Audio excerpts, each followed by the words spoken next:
एक अनूठी यात्रा पर हम निकलते। मनुष्य जाति के पास बहुत शास्त्र है, पर अष्टावक्र गीता जैसा शास्त्र नहीं। वेद फीके, उपनिषद बहुत धीमी आवाज में बोलते। गीता में भी ऐसा गौरव नहीं जैसा अष्टावक्र की संहिता में। कुछ बात ही अनूठी है। सबसे बड़ी बात तो यह है कि न समाज, न राजनीति, न जीवन की किसी और व्यवस्था का कोई प्रभाव अष्टावक्र के वचनों पर है। इतना शुद्ध भावातीत वक्तव्य है, समय और काल से अतीत, दूसरा नहीं। शायद इसीलिए अष्टावक्र की गीता, अष्टावक्र की संहिता का बहुत प्रभाव नहीं पड़ा। कृष्ण की गीता का बहुत प्रभाव पड़ा। पहला कारण, कृष्ण की गीता समन्वय है। सत्य की उतनी चिंता नहीं जितनी समन्वय की चिंता है। समन्वय का आग्रह इतना गहरा है कि अगर सत्य थोड़ा खो भी जाए तो कृष्ण राजी है। कृष्ण की गीता खिचड़ी जैसी है, इसलिए सभी को भाती है क्योंकि सभी का कुछ ना कुछ उसमें मौजूद है। ऐसा कोई संप्रदाय खोजना मुश्किल है जो गीता में अपनी वाणी न खोज ले। ऐसा कोई व्यक्ति खोजना मुश्किल है जो गीता में अपने लिए कोई सहारा न खोज ले। इन सब के लिए अष्टावक्र की गीता बड़ी कठिन होगी। अष्टावक्र समन्वयवादी नहीं, सत्यवादी। सत्य जैसा है वैसा कहा है, बिना किसी लाभ लपेट के। सुनने वाले की चिंता नहीं, सुनने वाला समझेगा नहीं समझेगा इसकी भी चिंता नहीं। सत्य का ऐसा शुद्धतम वक्तव्य न पहले कहीं हुआ, न फिर बाद में कभी हो सका। कृष्ण की गीता लोगों को प्रिय है क्योंकि अपना अर्थ निकाल लेना बहुत सुगम। कृष्ण की गीता काव्यात्मक है। 2 2 5 भी हो सकते हैं, 2 2 3 भी हो सकते हैं। अष्टावक्र के साथ कोई खेल संभव नहीं, वहां 2 2 4 ही होते।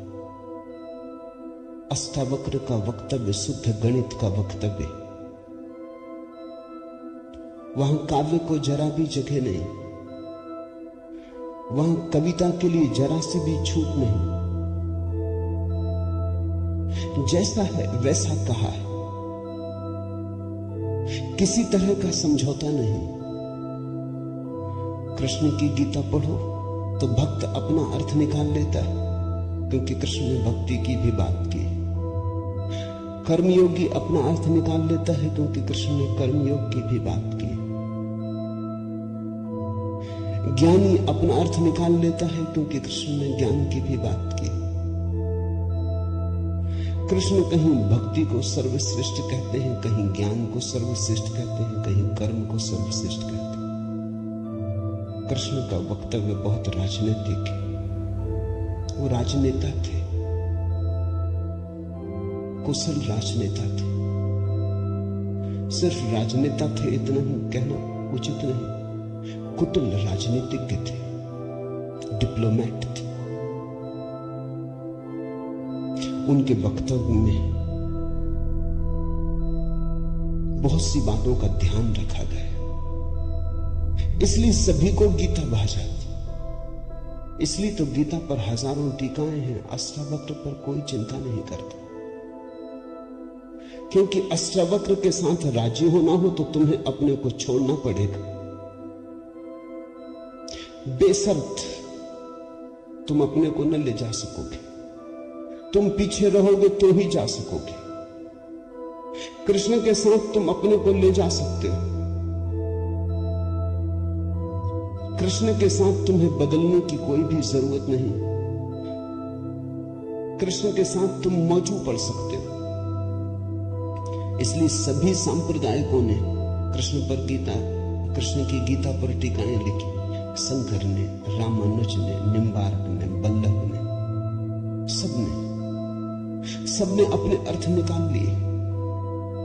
कृष्ण ने कुछ ऐसी बात कही है जो बहुअर्थी है, इसलिए मैं कहता हूं काव्यात्मक है। कविता में से मन चाहे अर्थ निकल सकते हैं। कृष्ण का वक्तव्य ऐसा है जैसे वर्षा में बादल गिरते, जो चाहो देख लो। कोई देखता हाथी की सूंड, कोई चाहे गणेश जी को देख लो। किसी को कुछ भी नहीं दिखाई पड़ता, वो कहता कहां की फिजूल बातें कर लो। बादल है, धुआं, इसमें कैसी आकृतियां देख रहे हैं। पश्चिम में वैज्ञानिक मन के परीक्षण के लिए स्याही के धब्बे ब्लॉटिंग पेपर पर डाल देते हैं और व्यक्ति को कहते हैं देखो इसमें क्या दिखाई पड़ता है। व्यक्ति गौर से देखता है, उसे कुछ ना कुछ दिखाई पड़ता है। वहां कुछ भी नहीं, सिर्फ ब्लॉटिंग पेपर पर स्याही के धब्बे बेतरतीब फेंके गए, सोच विचार के भी फेंके नहीं गए हैं, ऐसे ही बोतल उड़ेल दी है। लेकिन देखने वाला कुछ ना कुछ खोज लेता। जो देखने वाला खोजता है वो उसके मन में वो आरोपित कर लेता। तुमने भी देखा होगा, दीवार पर वर्षा का पानी पड़ता है, लकीरें खिंच जाती, कभी आदमी की शक्ल दिखाई पड़ती, कभी घोड़े की शक्ल दिखाई पड़ती। तुम जो देखना चाहते हो आरोपित कर लेते हो। रात के अंधेरे में कपड़ा टंगा, भूत प्रेत दिखाई पड़ जाते। कृष्ण की गीता ऐसी ही है, जो तुम्हारे मन में है दिखाई पड़ जाए। तो शंकर ज्ञान देख लेते हैं, रामानुज भक्ति देख लेते हैं, तिलक कर्म देख लेते हैं, और सब अपने घर प्रसन्नचित लौट आते कि ठीक कृष्ण वही कहते हैं जो हमारी मान्यता है। इमर्सन ने लिखा है कि एक बार एक पड़ोसी प्लेटो की किताबें उनसे मांग के ले गया। अब प्लेटो 2000 साल पहले हुआ और दुनिया के थोड़े से अनूठे विचारकों में से एक। कुछ दिनों बाद इमर्सन ने कहा किताबें पढ़नी हो तो वापस कर लें। वो पड़ोसी लौटा गया। इमर्सन ने पूछा कैसी लगी। उस आदमी ने कहा कि ठीक इस आदमी प्लेटो के विचार मुझसे मिलते जुलते। कई दफे तो मुझे ऐसा लगा कि इस आदमी को मेरे विचारों का पता कैसे चल गया। प्लेटो 2000 साल पहले हुआ। इसको शक हो रहा है कि इसने कहीं मेरे विचार तो नहीं चुरा लिए। कृष्ण में ऐसा शक बहुत बार होता है। इसलिए कृष्ण पर सदियां बीत गई, टीकाएं चलती जाती। हर सदी अपना अर्थ खोज लेती, हर व्यक्ति अपना अर्थ खोज लेता है। कृष्ण की गीता स्याही के धब्बों जैसी एक कुशल राजनीतिज्ञ का वक्तव्य है। अष्टावक्र की गीता में तुम कोई अर्थ ना खोज पाओगे। तुम अपने को छोड़ के चलोगे तो ही अष्टावक्र की गीता स्पष्ट होगी। अष्टावक्र का सुस्पष्ट संदेश है, उसमें जरा भी तुम अपनी व्याख्या ना डाल सकोगे। इसलिए लोगों ने टीकाएं नहीं लिखी। टीका लिखने की जगह नहीं, तोड़ने मड़ोड़ने का उपाय नहीं, तुम्हारे मन के लिए सुविधा नहीं है कि तुम कुछ डाल दो। अष्टावक्र ने इस तरह से वक्तव्य दिया है कि सदियां बीत गई, उस वक्तव्य में कोई कुछ जोड़ नहीं पाया, घटा नहीं पाया। बहुत कठिन है ऐसा वक्तव्य देना। शब्द के साथ ऐसी कुशलता बड़ी कठिन है। इसलिए मैं कहता हूं एक अनूठी यात्रा तुम शुरू कर रहे हो। अष्टावक्र में राजनीतिज्ञों की कोई उत्सुकता नहीं, न तिलक की, न अरविंद की, न गांधी की, न विनोबा की, किसी की कोई उत्सुकता नहीं, क्योंकि तुम अपना खेल न खेल पाओगे। तिलक को उकसाना है देशभक्ति, उठाना है कर्म का ज्वार। कृष्ण की गीता सहयोगी बन जाती। कृष्ण हर किसी को कंधा देने को तैयार है। कोई भी चला लो गोली उनके कंधे पर रख के, वो राजी। कंधा उनका, पीछे छिपने की तुम्हें सुविधा है। और उनके पीछे से गोली चलाओ तो गोली भी बहुमूल्य मालूम पड़ती। अष्टावक्र किसी को कंधे पे हाथ भी नहीं रखने देते। इसलिए गांधी की कोई उत्सुकता नहीं, तिलक की कोई उत्सुकता नहीं, अरविंद विनोबा को कुछ लेना देना नहीं, क्योंकि तुम कुछ ठोक ना सकोगे। राजनीति की सुविधा नहीं है। अष्टावक्र राजनीतिक पुरुष नहीं। ये पहली बात ख्याल में रख लेनी जरूरी है। ऐसा सुस्पष्ट खुले आकाश जैसा वक्तव्य जिसमें बादल है ही नहीं, तुम कोई आकृति देख ना पाओगे। आकृति छोड़ोगे, सब बनोगे निराकार, अरूप के साथ जोड़ोगे संबंध, तो अष्टावक्र समझ में नहीं। अष्टावक्र समझना चाहो तो ध्यान की गहराई में उतरना होगा। कोई व्याख्या से काम होने वाला नहीं। और ध्यान के लिए भी अष्टावक्र नहीं कहते कि तुम बैठ के राम राम जपो। अष्टावक्र कहते हैं तुम कुछ भी करो वो ध्यान न होगा। करता जहां है वहां ध्यान कैसे? जब तक करना है तब तक भ्रांति है, जब तक करने वाला मौजूद है तब तक अहंकार मौजूद है। अष्टावक्र कहते हैं साक्षी हो जाना है ध्यान। जहां करता छूट जाता तुम सिर्फ देखने वाले रह जाते। दृष्टा मात्र हो जाने में ही दर्शन, दृष्टा मात्र हो जाने में ही ध्यान, दृष्टा मात्र हो जाने में ही ज्ञान। इसके पहले कि हम सूत्र में उतरे, अष्टावक्र के संबंध में कुछ बातें समझ लेनी जरूरी है। ज्यादा पता नहीं, क्योंकि न तो वे सामाजिक पुरुष थे न राजनीतिक, तो इतिहास में कोई उल्लेख नहीं। बस थोड़ी सी घटनाएं ज्ञात है, वो भी बड़ी अजीब, भरोसा करने योग्य नहीं, लेकिन समझोगे तो बड़े गहरे अर्थ खुलेंगे। पहली घटना, अष्टावक्र पैदा हुए उसके पहले की, पीछे का तो कुछ पता नहीं। गर्भ की घटना, पिता बड़े पंडित, अष्टावक्र मां के गर्भ में। पिता रोज वेद का पाठ करते और अष्टावक्र गर्भ में सुनते। एक दिन अचानक गर्भ से आवाज आती कि रुको भी, ये सब बकवास है। ज्ञान इसमें कुछ भी नहीं, बस शब्दों का संग्रह। शास्त्र में ज्ञान कहां? ज्ञान स्वयं में। शब्द में सत्य कहां? सत्य स्वयं में।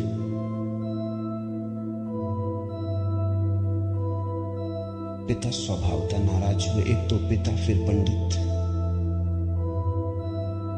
और गर्भ में छिपा हुआ बेटा इस तरह की बात कहे, अभी पैदा भी नहीं हुआ।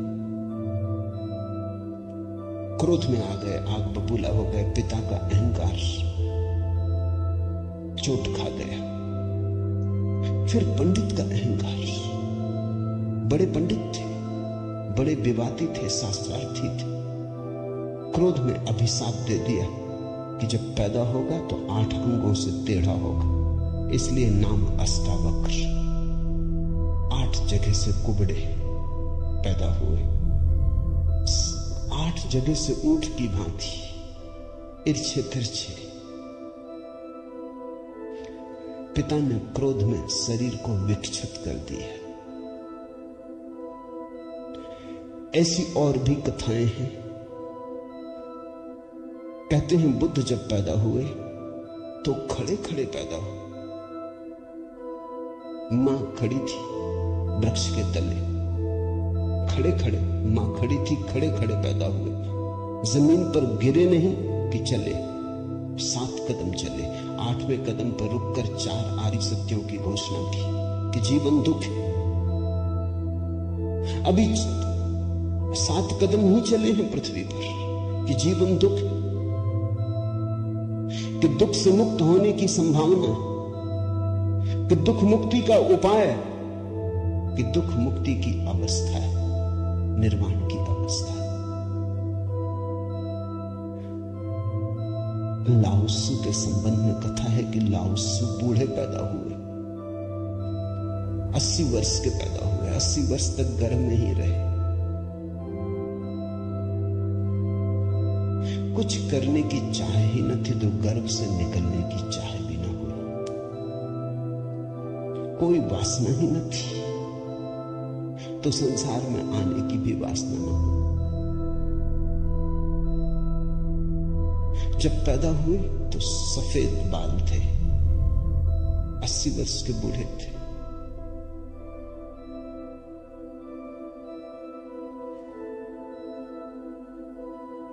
जरथुस्त्र के संबंध में कथा है कि जब जरथुस्त्र पैदा हुए तो पैदा होते से ही खिलखिला के हंसे, मगर इन सबको मात कर दिया अष्टावक्र। ये तो पैदा होने की बात है। अष्टावक्र ने अपना पूरा वक्तव्य दे दिया पैदा होने के पहले। ये कथाएं महत्वपूर्ण हैं। इन कथाओं में इन व्यक्तियों के जीवन की सारी सार संपदा है, निचोड़ है। बुद्ध ने जो जीवन भर में कहा उसका निचोड़। बुद्ध ने अष्टांगिक मार्ग का उपदेश दिया तो 7 कदम चले, 8वें पर रुक गए। 8 अंग है कुल। पहुंचने की अंतिम अवस्था है सम्यक समाधि। उस समाधि की अवस्था में ही पता चलता है जीवन के पूरे सत्य का। वो 4 आर्य सत्यों की घोषणा करती। लाओत्सु बूढ़ा पैदा हुआ। लोगों को 80 साल लगते हैं, तब भी ऐसी समझ नहीं आ पाती। बूढ़े होकर भी लोग बुद्धिमान कहां हो पाते। बूढ़ा होना और बुद्धिमान होना पर्यायवाची तो नहीं। बाल तो धूप में भी पकाए जा सकते हैं। लाओत्सु की कथा इतना ही कहती है कि अगर जीवन में त्वरा हो, तीव्रता हो, तो जो 80 साल में घटता है वो 1 क्षण में घट सकता है। प्रज्ञा की तीव्रता हो तो 1 क्षण में घट सकता है। बुद्धि मलिन हो तो 80 साल में भी कहां घटता है। जरथुस्त्र जन्म के साथ ही हंसे। जरथुस्त्र का धर्म अकेला धर्म है दुनिया में जिसको हंसता हुआ धर्म कह सकते। अति पार्थिव पृथ्वी का धर्म। इसलिए तो पारसी दूसरे धार्मिकों को धार्मिक नहीं मालूम होते। नाचते गाते प्रसन्न। जरथुस्त्र का धर्म हंसता हुआ धर्म, जीवन के स्वीकार का धर्म, निषेध नहीं, त्याग नहीं। तुमने कोई पारसी साधु देखा? नंग धड़ंग खड़ा हो जाए, छोड़ दे, धूप में खड़ा हो जाए, धूनी रमा के बैठ जाए। नहीं, पारसी धर्म में जीवन को सताने, कष्ट देने की कोई व्यवस्था नहीं। जरथुस्त्र का सारा संदेश यही है कि जब हंसते हुए परमात्मा को पाया जा सकता है तो रोते हुए क्यों पाना। जब नाचते हुए पहुंच सकते हैं उस मंदिर तक तो नाहक कांटे क्यों बोने। जब फूलों के साथ जाना हो सकता है तो ये दुखवाद क्यों। इसलिए ठीक है, प्रतीक ठीक है कि जरथुस्त्र पैदा होते हंसे। इन कथाओं में इतिहास मत खोजना, ऐसा हुआ है ऐसा नहीं, लेकिन इन कथाओं में एक बड़ा गहरा अर्थ है। तुम्हारे पास एक बीज पड़ा है। जब तुम बीज को देखते हो तो इससे पैदा होने वाले फूल की कोई भी तो खबर नहीं मिलती। ये क्या हो सकता है, इसकी भनक भी तो नहीं आती। ये कमल बनेगा, खिलेगा, जल में रहेगा और जल से अछूता रहेगा, सूरज की किरणों पर नाचेगा और सूरज भी ईर्ष्यालु होगा इसके सौंदर्य से, इसकी कोमलता से। इसके अपूर्व गरिमा, इसके प्रसाद से, इसकी सुगंध आकाश में उड़ेगी। ये बीज को देखकर तो पता भी नहीं चलता। बीज को तो देख के इसकी कोई कल्पना भी नहीं कर सकता, अनुमान भी नहीं कर सकता। लेकिन एक दिन ये घटता है। तो दो तरह से हम सोच सकते हैं। या तो हम बीज को पकड़ लें जोर से और हम कहें जो बीज में दिखाई नहीं पड़ा वो कमल में भी घट नहीं सकता। ये भ्रम, ये धोखा है, ये झूठ है। जिनको हम तर्कनिष्ठ कहते हैं, संदेहशील कहते हैं, उनका यही आधार है। वो कहते हैं जो बीज में नहीं दिखाई पड़ा वो फूल में हो नहीं सकता, कहीं भ्रांति हो रही है। इसलिए संदेहशील व्यक्ति बुद्ध को मान नहीं पाता, महावीर को स्वीकार नहीं कर पाता, जीसस को अंगीकार नहीं कर पाता, क्योंकि वो कहते हैं हमने जाना इनको। जीसस अपने गांव में आए, बड़े हैरान हुए। गांव के लोगों ने कोई चिंता ही न की। जीसस का वक्तव्य है कि पैगंबर की अपने गांव में पूजा नहीं होती। कारण क्या रहा होगा? क्यों नहीं होती गांव में पूजा पैगंबर की? गांव के लोगों ने बचपन से देखा, बड़े ही जोसेफ का लड़का है, लकड़ियां ढोते देखा, रिंदा चलाते देखा, लकड़ियां चीरते देखा, पसीने से लथपथ देखा, सड़कों पे खेलते देखा, झगड़ते देखा। गांव के लोग इसे बचपन से जानते हैं, बीज की तरह देखा। आज अचानक ये हो कैसे सकता है कि परमात्मा का पुत्र हो गए? नहीं, जिसने बीज को देखा है वो फूल को मान नहीं पाता। वो कहता है जरूर धोखा होगा, बेईमानी होगी, ये आदमी पाखंडी है। बुद्ध अपने घर वापस लौटे तो पिता, सारी दुनिया को जो दिखाई पड़ रहा था वो पिता को दिखाई नहीं पड़ रहा। सारी दुनिया अनुभव कर रही थी एक प्रकाश। दूर दूर तक खबरें जा रही थी, दूर देशों से लोग आने शुरू हो गए थे। लेकिन जब वापस बुद्ध घर आए 12 साल बाद, तो पिता ने कहा मैं तुझे अभी भी क्षमा कर सकता हूं, यद्यपि तूने काम तो बुरा किया है, सताया तो तूने हमें, अपराध तो तूने किया, लेकिन मेरे पास पिता का हृदय, मैं माफ कर दूंगा। द्वार तेरे लिए खुले, मगर फेंक ये भिक्षा का पात्र, हटा ये भिक्षु का वेश, ये सब नहीं चलेगा। तो वापस लौटा। ये राज्य तेरा है, मैं बूढ़ा हो गया, इसको कौन संभालेगा? हो गया बचपना बहुत, अब बंद करो ये सब खेल। बुद्ध ने कहा कृपा कर मुझे देखे तो, जो गया था वो वापस नहीं आया। ये कोई और ही आया है जो आपके घर पैदा हुआ था, वही वापस नहीं आया है। ये कोई और ही आया है, बीज फूल होके आया है। गौर से तो देखो। पिता ने कहा तू मुझे सिखाने चला। पहले दिन से जब तू पैदा हुआ था तब से तुझे जानता हूं। किसी और को धोखा देना, किसी और को समझा लेना, भ्रम में डाल देना, मुझे तू भ्रम में न डाल पाएगा। मैं फिर कहता हूं, मैं तुझे भली भांति जानता हूं, मुझे कुछ सिखाने को चेष्टा मत कर, क्षमा करने को मैं राजी हूं। बुद्ध ने कहा आप और मुझे जानते, मैं तो स्वयं को भी नहीं जानता था। अभी अभी किरणें उतरी हैं और स्वयं को जानो।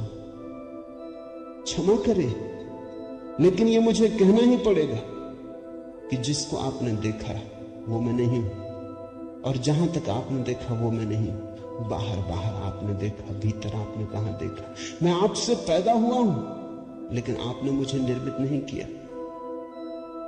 मैं आपसे आया हूं जैसे एक रास्ते से कोई राहगीर आता, लेकिन रास्ता और राहगीर का क्या लेना देना? कल रास्ता कहने लगे कि मैं तुझे पहचानता हूं, तू मेरे हिस्से तो होकर आया। ऐसे ही आप कह रहे हैं आपके पहले भी मैं था, जन्मों जन्मों से मेरी यात्रा चल रही, आपसे गुजरा जरूर, ऐसा मैं औरों से भी गुजरा हूं, और भी मेरे पिता थे, और भी मेरी माताएं थी, लेकिन मेरा होना बड़ा अलग थलग है, कठिन है, बहुत अति कठिन है। अगर बीज देखा तो फूल पे भरोसा नहीं आता। एक तो ढंग है अश्रद्धालु का, तर्कवादी का, संदेहशील का, कि वो कहता है बीज को हम पहचानते हैं तो फूल हो नहीं सकता, हम कीचड़ को जानते हैं उस कीचड़ से कमल हो कैसे सकता है, सब गलत, सपना होगा, भ्रांति होगी, किसी मोहजाल में पड़ गए होगे, किसी ने धोखा दे दिया, कोई जादू, कोई तिलिस्म। एक तो ये रास्ता है, एक रास्ता है श्रद्धालु का, प्रेमी का, भक्त का, सहानुभूति से भरे हृदय का। वो फूल को देखता है और फूल से पीछे की तरफ यात्रा करता है। वो कहता है जब फूल में ऐसा सुगंध हुई, जब फूल में ऐसी विभा प्रकट हुई, जब फूल में ऐसी प्रतिभा, जब फूल में ऐसा कुंवारापन दिखा, तो जरूर बीज में भी रहा होगा, क्योंकि जो फूल में हुआ है वो बीज में न हो तो हो ही नहीं सकता। ये सारी कथाएं घटी हैं ऐसा नहीं। जिन्होंने अष्टावक्र के फूल को देखा, उनको ये ख्याल में आया कि जो आज हुआ है वो कल भी रहा होगा, छिपा था, अवगुंठित था, पर्दे में पड़ा था। जो आज है अंत में है वो प्रथम भी रहा होगा। जो मृत्यु के क्षण में दिखाई पड़ रहा है वो जन्म के क्षण में भी मौजूद रहा होगा, अन्यथा पैदा कैसे होता। तो एक तो ढंग है फूल से पीछे की तरफ देखना और एक है बीज से आगे की तरफ देखना। गौर से देखो तो दोनों में सार सूत्र एक ही है, दोनों की आधार भित्ति एक ही है, लेकिन कितना जमीन आसमान का अंतर हो जाता है। जो बीज वाला है वो भी ये कह रहा है कि जो बीज में नहीं है वो फूल में कैसे हो सकता है, ये उसका तर्क है। फूल वाला भी यही कह रहा है, वो कह रहा है जो फूल में है वो बीज में भी होना ही चाहिए। दोनों का तर्क तो एक है, लेकिन दोनों के देखने के ढंग अलग है। बड़ी अड़चन। मुझसे कोई पूछता था कि आपके साथ बचपन में बहुत लोग पढ़े होंगे, स्कूल में, कॉलेज में, वे दिखाई नहीं पड़ते, वे कैसे दिखाई पड़ सकते? उनको बड़ी अड़चन, वो भरोसा नहीं कर सकते, अति कठिन है उन्हें। कल ही मेरे पास रायपुर से किसी ने एक अखबार भेजा, श्री हरिशंकर परसाई ने एक लेख मेरे खिलाफ लिखा। वो मुझे जानते हैं, कॉलेज के दिनों से जानते हैं, हिंदी के मूर्धन्य व्यंग्य लेखक हैं। मेरे मन में उनकी कृतियों का आदर्श है। लेख में उन्होंने लिखा है कि जबलपुर की हवा में कुछ खराबी है, यहां धोखेबाज और धूर्ती पैदा होती, जैसे रजनीश, महेश योगी, मुंदड़ा, 3 नाम उन्होंने गिनाए। धन्यवाद उनका, कम से कम मेरा नाम नंबर 1 तो गिनाया। इतनी याद तो रखी, एकदम विसार नहीं दिया, बिल्कुल भूल गए हो ऐसा नहीं।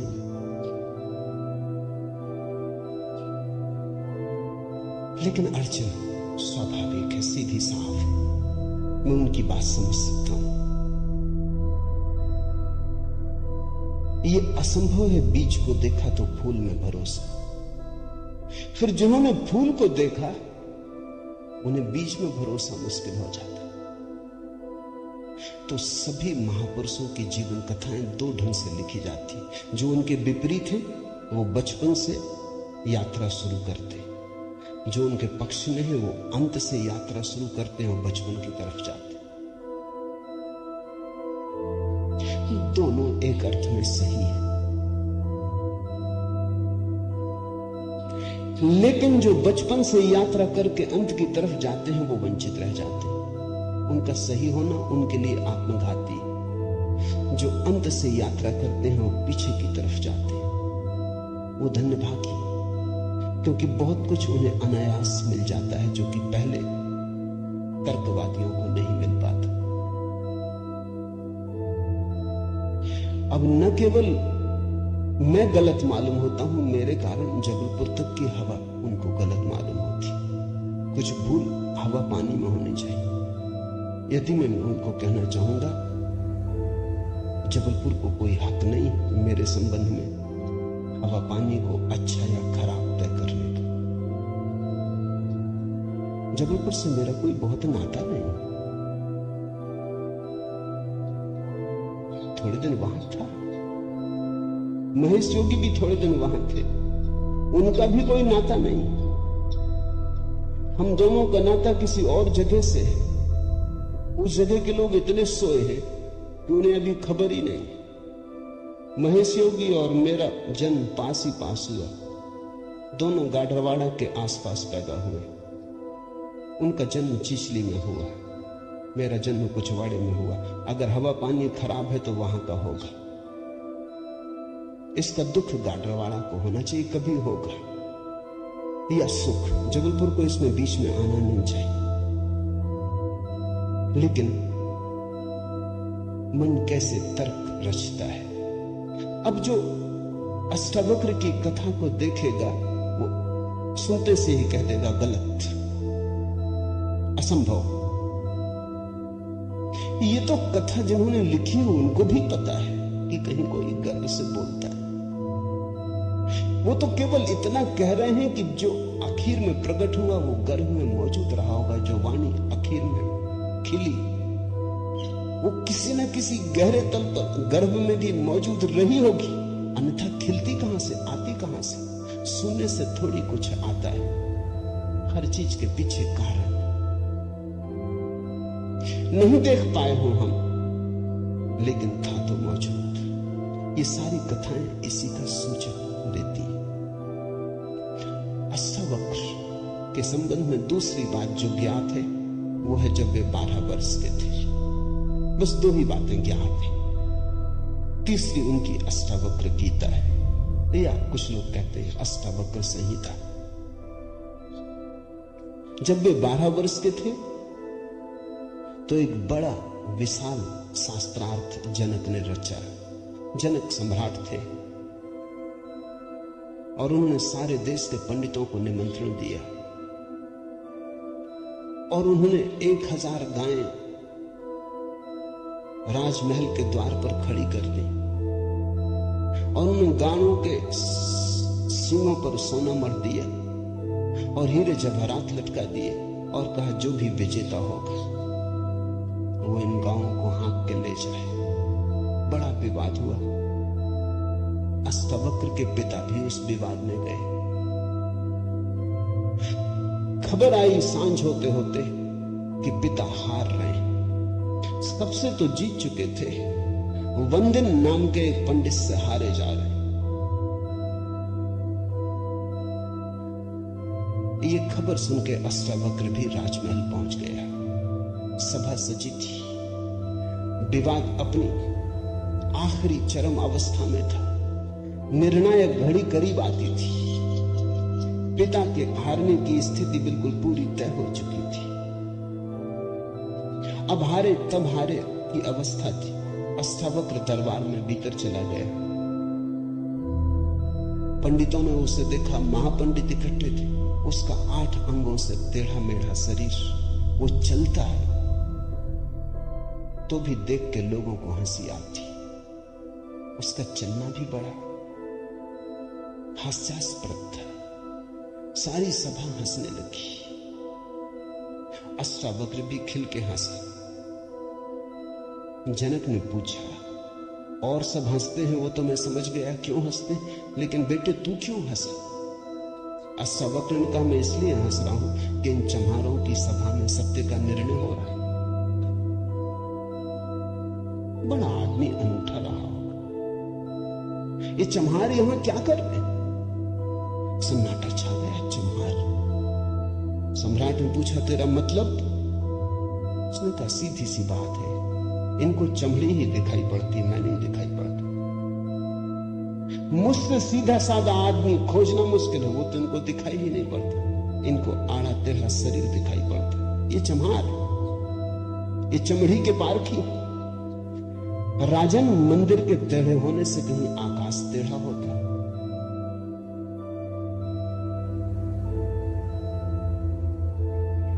घड़े के फूटे होने से कहीं आकाश फूटता है। आकाश तो निर्विकार है, मेरा शरीर टेढ़ा मेढ़ा है, लेकिन मैं तो नहीं।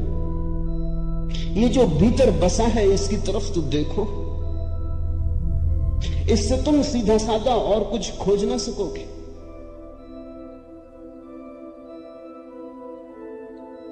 ये बड़ी चौंकाने वाली घोषणा थी। सन्नाटा छा गया होगा।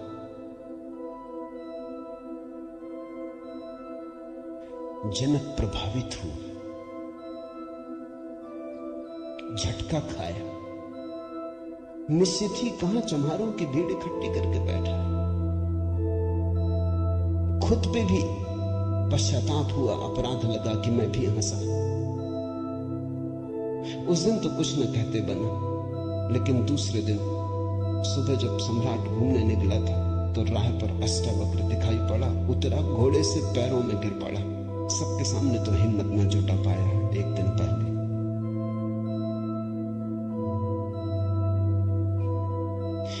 दिन पहले तो कहा था, बेटे तू क्यों हंसता है? 12 साल का लड़का था। उम्र तौली थी, आज उम्र नहीं तौली। आज घोड़े से उतर गया, पैर पर गिर पड़ा, साष्टांग दंडवत,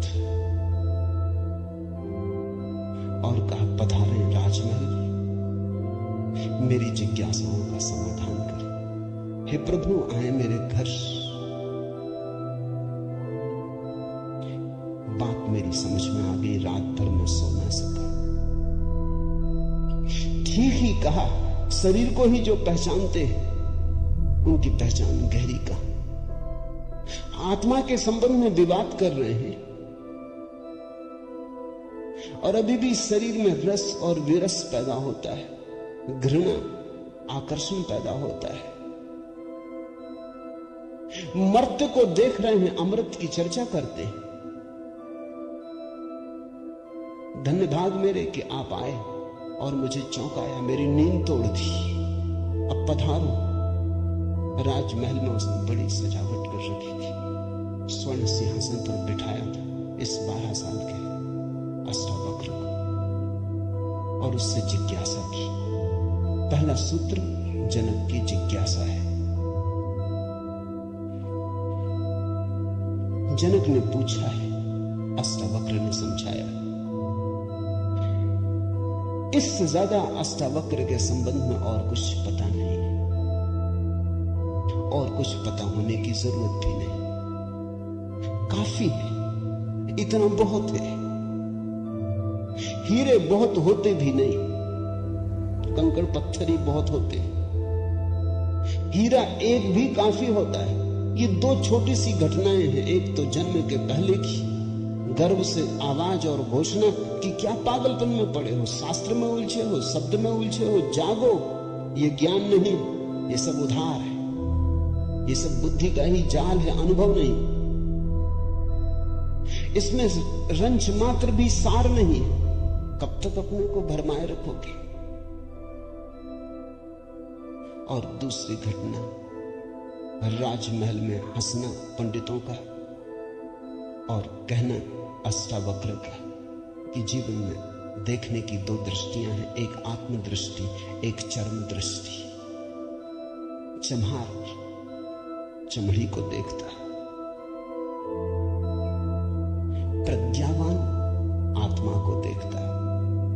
तुमने गौर किया? चम्हार तुम्हारे चेहरे की तरफ देखते नहीं, वो जूते को ही देखता। असल में चम्हार जूते को देख के सब पहचान लेता तुम्हारे संबंध में कि आर्थिक हालत कैसी है, सफलता मिल रही कि विफलता मिल रही, भाग्य कैसा चल रहा, वो सब जूते में लिखा है। जूते की सिलवटें कह देती, जूते की दशा कह देती, जूते में तुम्हारी आत्मकथा लिखी। चम्हार पढ़ लेता। जूते में चमक, जूते का ताजा और नया होना चम्हार तुमसे प्रसन्नता से मिलता है। जूता ही उसके लिए तुम्हारी आत्मा का सबूत है। दर्जी कपड़े देखता है, तुम्हारा कोट कपड़ा देख के समझ लेता हालत कैसी है। सबकी अपनी बंधी हुई दृष्टियां, सिर्फ आत्मवान ही आत्मा को देखता है, उसकी कोई दृष्टि नहीं। उसके पास दर्शन। एक छोटी घटना और जो अष्टावक्र के जीवन से संबंधित नहीं, रामकृष्ण और विवेकानंद के जीवन से संबंधित है, लेकिन अष्टावक्र से उसका जोड़ है। फिर हम सूत्रों में प्रवेश करें। विवेकानंद रामकृष्ण के पास आए तब उनका नाम नरेंद्रनाथ था। विवेकानंद बाद में रामकृष्ण ने उनको पुकारा। जब आए रामकृष्ण के पास तो अति विवादी थे, नास्तिक थे, तर्कवादी थे, हर चीज के लिए प्रमाण चाहते थे। कुछ चीजें हैं जिनके लिए कोई प्रमाण नहीं, मजबूरी है। परमात्मा के लिए कोई प्रमाण नहीं है और प्रमाण नहीं। प्रेम के लिए कोई प्रमाण नहीं है और प्रमाण नहीं। सौंदर्य के लिए कोई प्रमाण नहीं है और प्रमाण नहीं है। अगर मैं कहूं देखो एक खजूरेना के वृक्ष कैसे सुंदर, और तुम कहो हमें तो कोई सौंदर्य दिखाई नहीं पड़ता, वृक्ष जैसे वृक्ष, सिद्ध करें मुश्किल हो जाएगी। कैसे सिद्ध करें कि सुंदर? सुंदर होने के लिए सौंदर्य की परख चाहिए और तो कोई उपाय नहीं। आंख चाहिए और तो कोई उपाय नहीं। कहते हैं मजनू ने कहा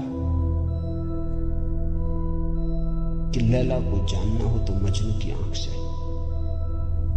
ठीक कहा। लैला को देखने का और कोई उपाय ही नहीं।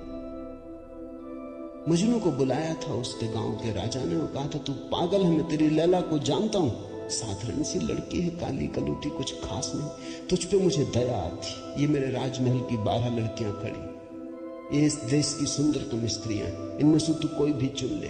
ये तुझे रोते देख के मेरा भी प्राण रोता है। उसने देखा और उसने कहा इनमें तो लैला कोई भी नहीं। ये तो लैला के मुकाबले तो तू उसके चरण की धूल भी नहीं।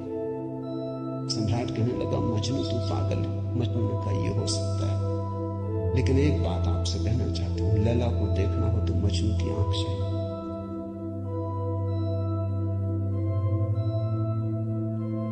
ठीक कहा मजनू। अगर वृक्षों के सौंदर्य को देखना हो तो कला की आंख चाहिए और कोई प्रमाण नहीं। अगर किसी के प्रेम को पहचानना हो तो प्रेमी का हृदय चाहिए और कोई प्रमाण नहीं। और परमात्मा तो इस जगत के सारे सौंदर्य और सारे प्रेम और सारे सत्य का इकट्ठा नाम है। उसके लिए तो ऐसा निर्विकार चित्त चाहिए, ऐसा साक्षी भाव चाहिए जहां कोई शब्द न रह जाए, कोई विचार न रह जाए, कोई तरंग ना उठे, वहां कोई धूल न रह जाए। मन की और चित्त का दर्पण परिपूर्ण शुद्ध हो। प्रमाण कहां? रामकृष्ण से विवेकानंद का प्रमाण चाहिए। है परमात्मा तो प्रमाण दे। और विवेकानंद को देखा रामकृष्ण ने। बड़ी थी संभावना इस युवक की, बड़ी थी यात्रा इसके भविष्य की। बहुत कुछ होने को पड़ा था इसके भीतर, बड़ा खजाना था, उससे ही अपरिचित थे। रामकृष्ण ने देखा इस युवक के पिछले जन्मों में झांका। ये बड़ी संपदा, बड़े पुण्य की संपदा लेकर आ रहा। ये ऐसे ही तर्क में दबा न रह जाए। कराए उठा होगा पीड़ा और करुणा से रामकृष्ण का हृदय। उन्होंने कहा छोड़, प्रमाण वगैरह बाद में सोच लेंगे। मैं जरा बूढ़ा हुआ, मुझे पढ़ने में अड़चन होती, तू अभी जवान, तेरी आंख अभी तेज, ये किताब पढ़ी, इसे तू पढ़। वो थी अष्टावक्र गीता, जरा मुझे सुना दे। कहते हैं विवेकानंद को इसमें तो कुछ अड़चन न मालूम पड़ी। ये आदमी कुछ ऐसी तो कोई खास बात नहीं मांग रहा है। 2-4 सूत्र पढ़े और एक घबराहट और रोआ रोआ कपने लगा। और विवेकानंद ने कहा मुझसे नहीं पढ़ा जाता। रामकृष्ण ने कहा पढ़ भी, इसमें हर्ज क्या है, तेरा क्या बिगाड़ लेगी ये किताब? तू जवान है अभी, तेरी आंख अभी ताजी, और मैं बूढ़ा हुआ, मुझे पढ़ने में दिक्कत होती, और ये किताब मुझे पढ़नी तो तू पढ़ के सुना दे। कहते उस किताब को सुनाते सुनाते ही विवेकानंद टूट गए। रामकृष्ण ने देखा इस व्यक्ति के भीतर बड़ी संभावना, बड़ी शुद्ध संभावना है, जैसी एक बोधिसत्व की होती, जो कभी न कभी बुद्ध होना जिसका निर्णय थे। आज नहीं कल भटके कितना है, बुद्धत्व जिसके पास चला आ रहा। क्यों अष्टावक्र की गीता रामकृष्ण ने कही कि तू पढ़ के मुझे सुनाते, क्योंकि इससे ज्यादा शुद्धतम वक्तव्य और कोई नहीं। ये शब्द भी अगर तुम्हारे भीतर पहुंच जाएं तो तुम्हारी सोई हुई आत्मा को जगाने लगेंगे। ये शब्द तुम्हें तरंगायित करेंगे, ये शब्द तुम्हें आह्लादित करेंगे, ये शब्द तुम्हें झकझोरेंगे। इन शब्दों के साथ क्रांति घटित हो सकती है। अष्टावक्र की गीता को मैंने यूं ही नहीं चुना है, और जल्दी नहीं चुना, बहुत देर करके चुना है, सोच विचार के। दिन थे जब मैं कृष्ण की गीता पर बोला, क्योंकि भीड़ भाड़ मेरे पास थी। भीड़ भाड़ के लिए अष्टावक्र गीता का कोई अर्थ न था। बड़ी चेष्टा करके भीड़ भाड़ से छुटकारा पाया। अब तो थोड़े से विवेकानंद यहां है, अब तो उनसे बात करनी है जिनकी बड़ी संभावना है। उन थोड़े से लोगों के साथ मेहनत करनी है जिनके साथ मेहनत का परिणाम हो सकता है। अब हीरे तराशने, कंकड़ पत्थरों पर यह छेनी खराब नहीं करनी, इसलिए चुनी है अष्टावक्र की गीता। तुम तैयार हुए हो इसलिए चुनी। पहला सूत्र, जनक ने कहा, हे प्रभु, पुरुष ज्ञान को कैसे प्राप्त होता है और मुक्ति कैसे होगी और वैराग्य कैसे प्राप्त होगा, यह मुझे कहिए। एतत् मम ब्रूहि प्रभु, मुझे समझाएं प्रभु। 12 साल के लड़के से सम्राट जनक का कहना है, प्रभु भगवान मुझे समझाएं। एतत् मम ब्रूहि, मुझे ना समझ को कुछ समझ दें, मुझे अज्ञानी को जगाएं। 3 प्रश्न पूछे। कथम ज्ञानम, कैसे होगा ज्ञान? साधारणता तो हम सोचेंगे कि ये भी कोई पूछने की बात है, किताबों में भरा पड़ा है। जनक भी जानता था किताबों में भरा पड़ा है वो ज्ञान नहीं, वो केवल ज्ञान की धूल है, राख है। ज्ञान की ज्योति जब जलती है तो पीछे राख छूट जाती है, राख इकट्ठी होती चली जाती, शास्त्र बन जाती। वेद राख, कभी जलते हुए अंगारे थे, ऋषियों ने उन्हें अपनी आत्मा में जलाया था, फिर राख रह गए, फिर राख संयोजित की जाती, संग्रहित की जाती, सुव्यवस्थित की जाती। जैसे जब आदमी मर जाता है तो हम उसकी राख इकट्ठी कर लेते हैं, उसको फूल कहते हैं। बड़े मजेदार लोग हैं जिंदगी में जिसको फूल नहीं कहा, उसकी हड्डी वड्डियां इकट्ठी कर लाते, कहते फूल संजोला है, फिर संभाल कर रखते, मंजूसा बनाते। जिसको जिंदगी में कभी फूल का आदर नहीं दिया, जिसको जिंदगी में कभी फूल की तरह देखा नहीं, जब मर जाता है आदमी पागल है, तब उसकी हड्डी को, राख को फूल कहते। ऐसे ही जब कोई बुद्ध जीवित होता है तब तुम सुनते नहीं, जब कोई महावीर तुम्हारे बीच से गुजरता है तब तुम नाराज होते हो। लगता है ये आदमी तुम्हारे सपने तोड़ रहा है या तुम्हारी नींद में दखल डाल रहा है। ये कोई जगाने का वक्त है? अभी अभी तो सपना आना शुरू हुआ था, अभी अभी तो जरा जीतना शुरू किया था जिंदगी में, अभी अभी तो दांव ठीक लगने लगे थे, तीर ठीक ठीक जगह पड़ने लगा था, और ये सज्जन आ गए। ये कहते हैं सब आसार है। अभी अभी तो चुनाव जीते थे, पद पे पहुंचने का रास्ता बना था, और ये महापुरुष आ गए। ये कहते हैं ये सब सपना है, इसमें कुछ सार नहीं, मौत आएगी सब छीन लेगी। छोड़ो भी, जब मौत आएगी तब देखेंगे, बीच में तो इस तरह की बातें मत उठाओ। लेकिन जब महावीर मर जाते, बुद्ध मर जाते, तब उनकी राख को हम इकट्ठी कर लेते, फिर हम धम्म पद बनाते, वेद बनाते, फिर हम पूजा के फूल चढ़ाते। जनक भी जानता था कि शास्त्रों में सूचनाएं भरी पड़ी। लेकिन उसने पूछा, कथम ज्ञान, कैसे होगा ज्ञान? क्योंकि कितना ही जान लो, ज्ञान तो होता ही नहीं। जानते जाओ, शास्त्र कंठस्थ कर लो, तोते बन जाओ, एक एक सूत्र याद हो जाए, पूरे वेद स्मृति में छप जाएं, फिर भी ज्ञान तो होता नहीं। कथम ज्ञानम, कैसे होता ज्ञान? कथम मुक्ति, मुक्ति कैसे होगी? क्योंकि जिसको तुम ज्ञान कहते हो वो तो बांध लेता उल्टे, मुक्त कहां करता। ज्ञान तो वही है जो मुक्त करे। जीसस ने कहा है, सत्य वही है जो मुक्त करे। ज्ञान तो वही है जो मुक्त करे। ये ज्ञान की कसौटी है। पंडित मुक्त तो दिखाई नहीं पड़ता, बंधा दिखाई पड़ता, मुक्ति की बातें करता, मुक्त दिखाई नहीं पड़ता, हजार बंधनों में बंधा हुआ मालूम पड़ता। तुमने कभी गौर किया, तुम्हारे तथाकथित संत तुमसे भी ज्यादा बंधे हुए मालूम पड़ते। तुम शायद थोड़े बहुत मुक्त भी हो, तुम्हारे संत तुमसे भी ज्यादा बंधे, लकीर के फकीर हैं। न उठ सकते स्वतंत्रता से, न बैठ सकते स्वतंत्रता से, न जी सकते स्वतंत्रता से। कुछ दिनों पहले कुछ जैन साथियों की मेरे पास खबर आई कि वो मिलना चाहते, मगर श्रावक आने नहीं देते। ये भी बड़े मजे की बात है।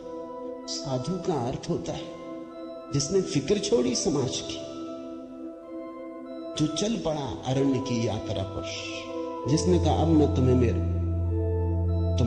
तुम्हारे आदर की मुझे जरूरत है, न सम्मान की।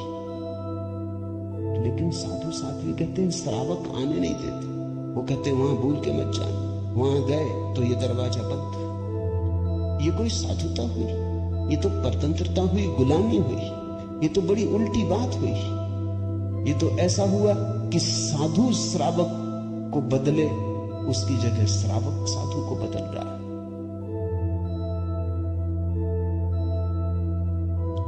एक मित्र ने आके मुझे कहा, एक जैन साध्वी आपकी किताबें पढ़ती लेकिन चोरी से, टेप भी सुनना चाहती लेकिन चोरी से, और अगर कभी किसी के सामने आपका नाम भी ले दो तो वो इस तरह हो जाती जैसे उसने कभी आपका नाम सुना ही नहीं। ये मुक्ति हुई। जनक ने पूछा, कथम मुक्ति, कैसे होती मुक्ति, क्या है मुक्ति? उस ज्ञान को मुझे समझाएं जो मुक्त कर देता है। स्वतंत्रता मनुष्य की सबसे महत्वपूर्ण आकांक्षा। सब पालो, लेकिन गुलामी अगर रही तो छिदती। सब मिल जाए, स्वतंत्रता न मिले तो कुछ भी नहीं मिला। मनुष्य चाहता है खुला आकाश, कोई सीमा ना हो। वो मनुष्य की अंतरतम निगूढ़तम आकांक्षा है, जहां कोई सीमा ना हो, कोई बाधा ना हो। इसी को परमात्मा होने की आकांक्षा कहो, मोक्ष की आकांक्षा कहो। हमने ठीक शब्द चुना है, मोक्ष। दुनिया की किसी भाषा में ऐसा प्यारा शब्द नहीं। स्वर्ग, फिरदौस, इस तरह के शब्द हैं, लेकिन उन शब्दों में मोक्ष की कोई धुन नहीं है। मोक्ष का संगीत ही अनूठा है। उसका अर्थ ही केवल इतना है, ऐसी परम स्वतंत्रता जिस पर कोई बाधा नहीं है। स्वतंत्रता इतनी शुद्ध कि जिस पे कोई सीमा नहीं। पूछा जनक ने, कैसे होगी मुक्ति और कैसे होगा वैराग्य? हे प्रभु, मुझे समझाकर कहिए। अष्टावक्र ने गौर से देखा होगा जनक की तरफ, क्योंकि गुरु के लिए वही पहला काम है कि जब कोई जिज्ञासा करे तो वो गौर से देखे जिज्ञासा किस स्रोत से आती, पूछने वाले ने क्यों पूछा है। उत्तर तो तभी सार्थक हो सकता है जब प्रश्न क्यों किया गया है वो समझ में आ जाए, वो साफ हो जाए। ध्यान रखना, सद्ज्ञान को उपलब्ध व्यक्ति सद्गुरु तुम्हारे प्रश्न का उत्तर नहीं देता, तुम्हें उत्तर देता है। तुम क्या पूछते हो इसकी फिक्र कम है, तुमने क्यों पूछा है। तुम्हारे पूछने के पीछे अंतर चेतन में छिपा हुआ जाल क्या है? तुम्हारे प्रश्नों की आड़ में वस्तुतः कौन सी आकांक्षा छिपी?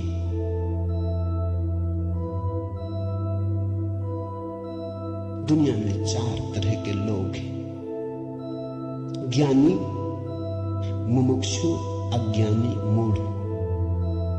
और दुनिया में 4 ही तरह की जिज्ञासाएं होती।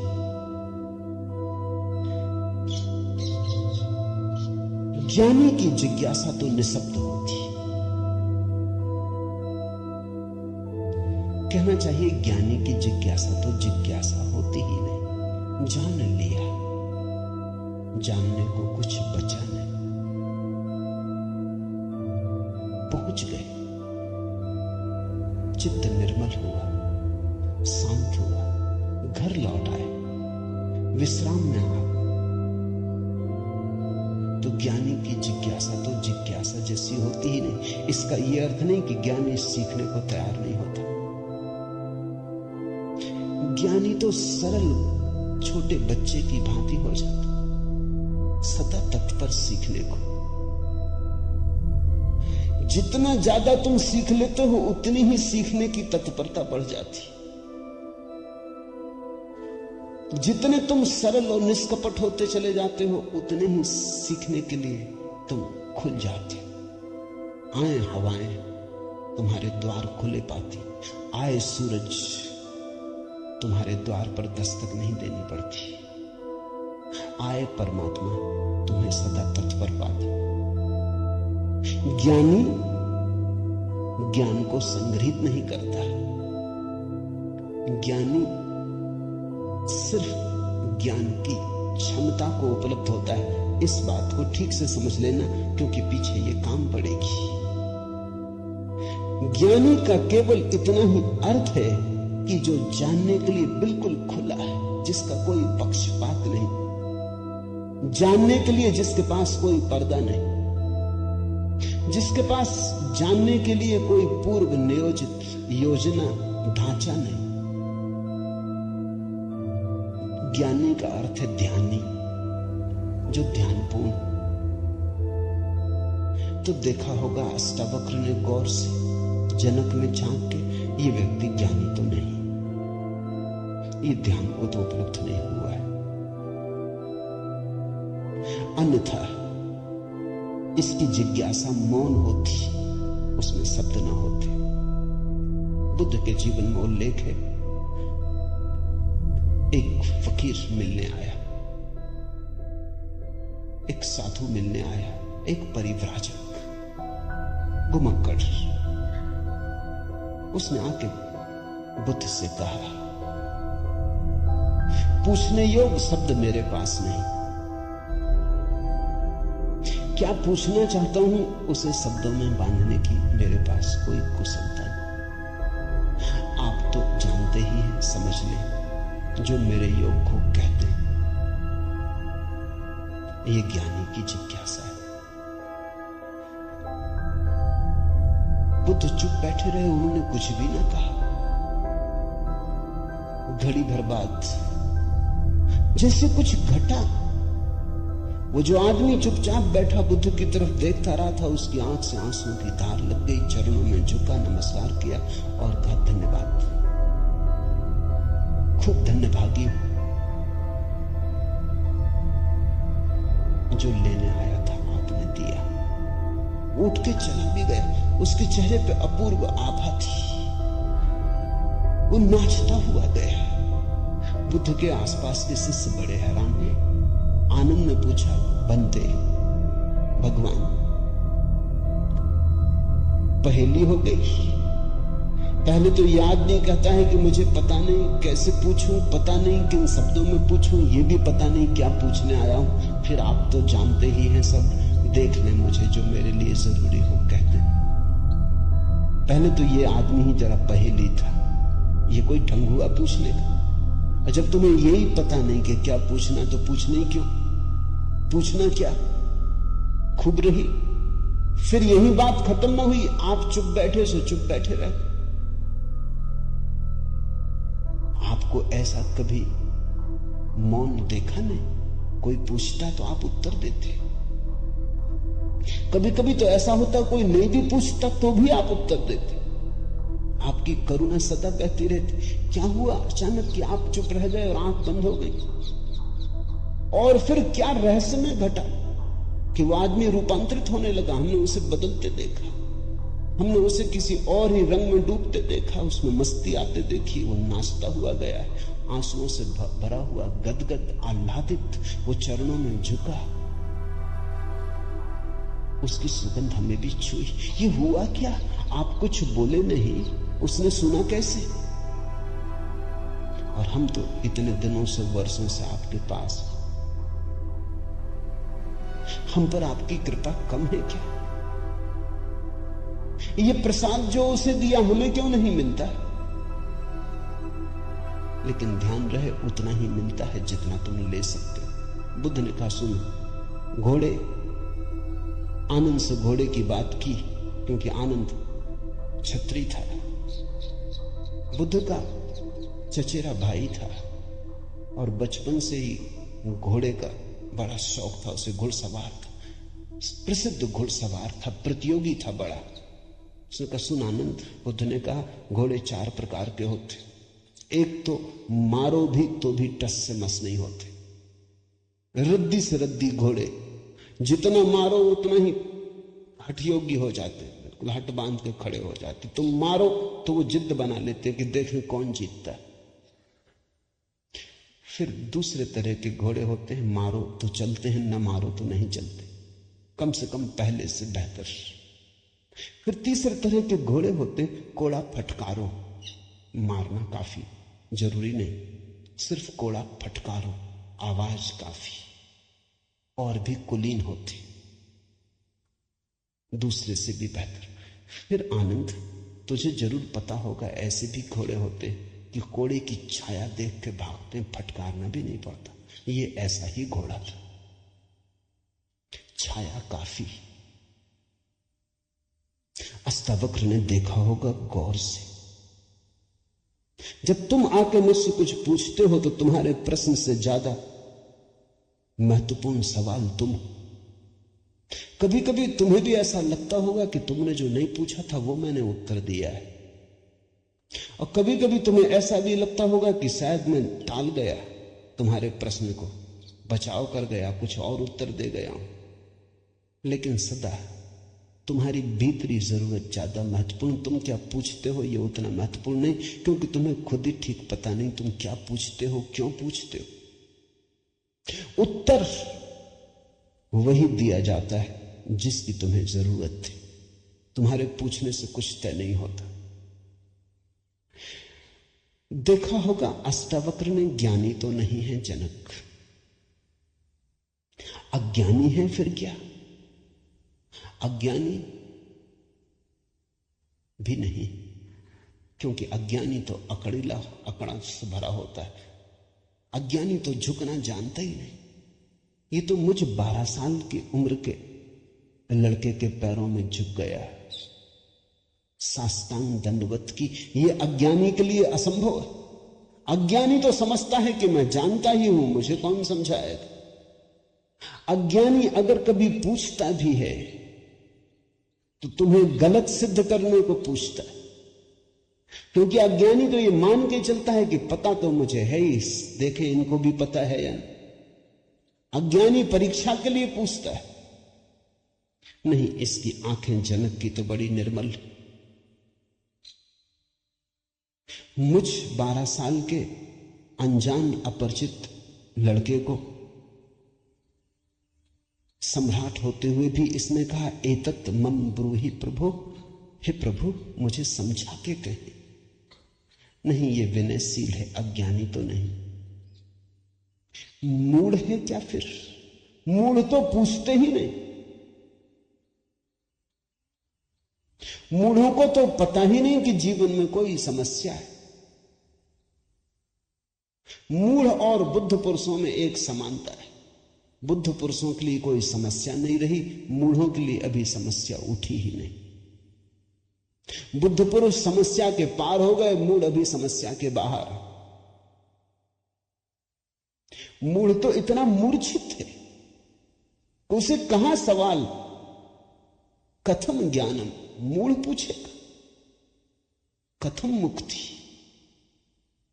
मूढ़ पूछेगा कैसे होगा वैराग्य, मूढ़ पूछेगा असंभव।